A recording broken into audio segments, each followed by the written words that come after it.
After the heated exchange in the Oval Office between Zelensky, Trump and JD Vance, Piers Morgan reshared an interview he did with President Bill Clinton in 2013.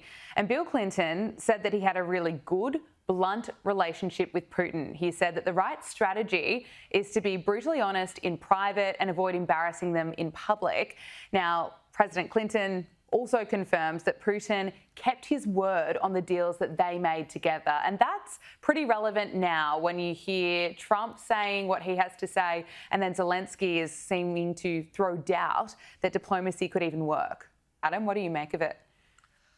Well, look, President Putin's been around for 25 years or so, I think. I mean, he's said a lot of things. I'm sure he's broken his word many times and he's kept his word many times. I think, that interview was 2013, I think, and Bill Clinton was almost painting, a flattering picture of Putin. I'm sure different former leaders have different views. Look, at the end of the day, nations don't really have friends. I think many statesmen have said they have interests and they basically behave according to those interests. That's the case for the United States, it's the case for China, it's the case for Russia, essentially, when you strip away all the rhetoric. So look, I think we just have to assess any deal with Putin that arises and hope that he does keep his word. But there are no guarantees in diplomacy, of course.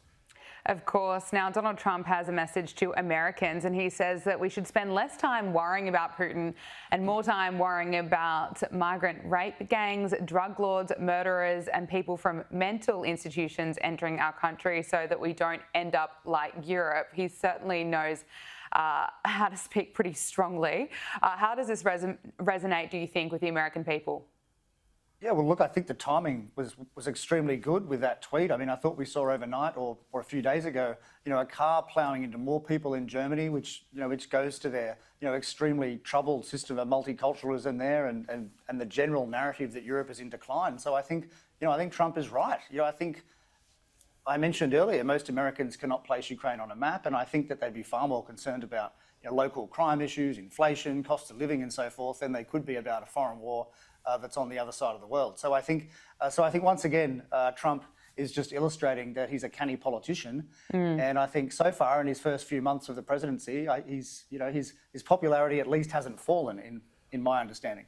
That's right. Look, finally, Elon Musk appeared on the Joe Rogan podcast where he sat down for another 3-hour interview and he revealed more about Doge waste that is coming to light. And he also doubled down on this huge claim that the Biden administration refused the offer from SpaceX to rescue astronauts because of political reasons. Look at this. We offered to bring them back early. This offer was rejected by the Biden administration. Why? For political reasons. That's so crazy. There's no way that they're going to make anyone who's supporting Trump look good. Wow. What do you think they would have done if they had won? How would they get those people back? No, they can only get them back with a SpaceX spacecraft, but they pushed the return date past the inauguration date. Wow. Yeah. So they would have let you do it, but after the... Yeah. Wow.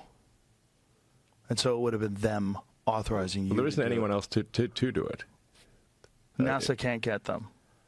Only the SpaceX Dragon spacecraft is the only one that is considered safe enough to bring them back. So NASA concluded that the Boeing spacecraft was not safe. So that's why they're stuck there. Adam, it's a shocking claim. Look, it certainly is. I mean, it's hard to believe, but it doesn't really surprise me. I mean, politics is a nasty business, and certainly the animosity between the Biden administration and Elon Musk was very intense, was very significant, and so from a political point of view, they would not have wanted to give him a win. But we have to think of these poor two people stuck up there. They were meant to be there for 8 days. They've been there for 8 months. We can only hope that they come back successfully soon. But I think the broader point here too is that it's the private sector really that's the engine of innovation and scientific advancement here. You've got the US government that is relying on Musk to bring these people back. That is somewhat embarrassing in a way, but as I said, just a reminder that the innovation is in the private sector, not the government sector. Absolutely. Adam Creighton, Senior Fellow and Chief Economist at the IPA, thank you so much for joining us. Thanks very much for having me.